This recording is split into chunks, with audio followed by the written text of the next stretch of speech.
तो स्टूडेंट्स चलिए आइए जानते हैं मेंस्ट्रुएशन साइकिल इन फीमेल। तो देखिए जो मेंस्ट्रुएशन साइकिल होती है ये स्टार्ट होती है प्यूबर्टी पे। तो जो फर्स्ट मेंस्ट्रुएशन साइकिल होती है प्यूबर्टी पे उसे कहा जाता है मेनाज।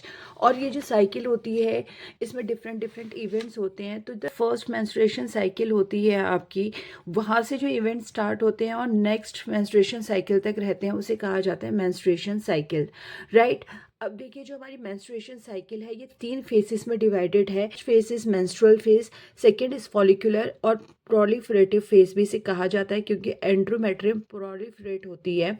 और third one is the luteal phase. तो देखिए आपकी जो एनसीईआरटी है ना उसमें कुछ इस तरह से इन फेसेस को डिस्क्राइब किया गया है। पहले जो आपका क्या होता है वेजाइनल फ्लो होता है यानी कि आपकी ब्लीडिंग होती है, तो इसे कहा जाता है मेंस्ट्रुएशन। उसके थर्ड डे से स्टार्ट हो जाता है आपका next phase that is follicular phase and next is luteal phase और फिर आपकी नेक्स्ट साइकिल बिगिन होती है। तो देखते हैं इनमें क्या क्या चेंजेस आते हैं और कैसे ये फेसेस को डिवाइड किया गया है।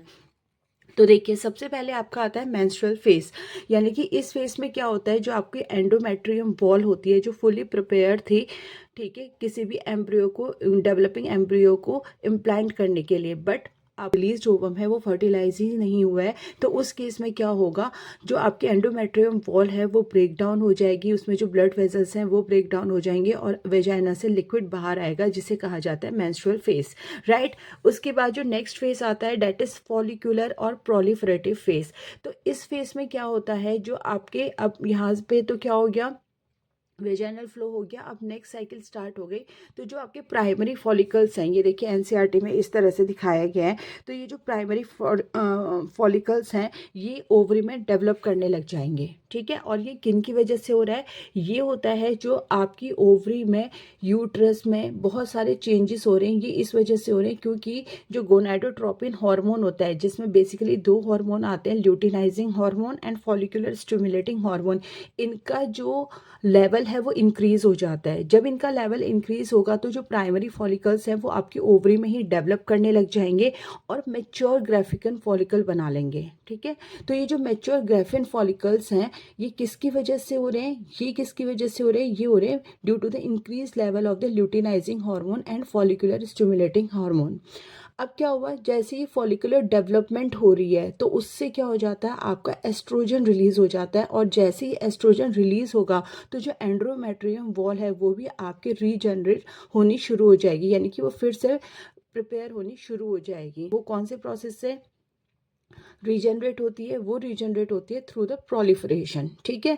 तो ये बेसिकली ये जो फेस है इसमें क्या हो रहे हैं, पूरे हार्मोनल चेंजेस हो रहे हैं और इसी में एक फेस आएगा जब क्या होगा आपका ल्यूटिनाइजिंग हार्मोन क्या होगा एकदम पीक पे पहुंच जाएगा। उस स्टेज को कहा जाता है ल्यूटिनाइजिंग हार्मोन सर्ज। और जिसकी वजह से क्या होगा, जैसे ल्यूटिनाइजिंग हार्मोन पीक पे पहुंचेगा तो जो ग्राफिन फॉलिकल है ये फुली मैच्योर हो गए और ये क्या हो जाएंगे, रप्चर हो जाएंगे और क्या रिलीज कर देंगे, ओवम रिलीज कर देंगे। तो इसीलिए इस फेज को ओव्यूलेट, मतलब इस प्रोसेस को जब ग्राफिन फॉलिकल रप्चर हो जाएगा due to the maximum level of the luteinising hormone तो उसे कहा जाएगा ओव्यूलेशन, राइट।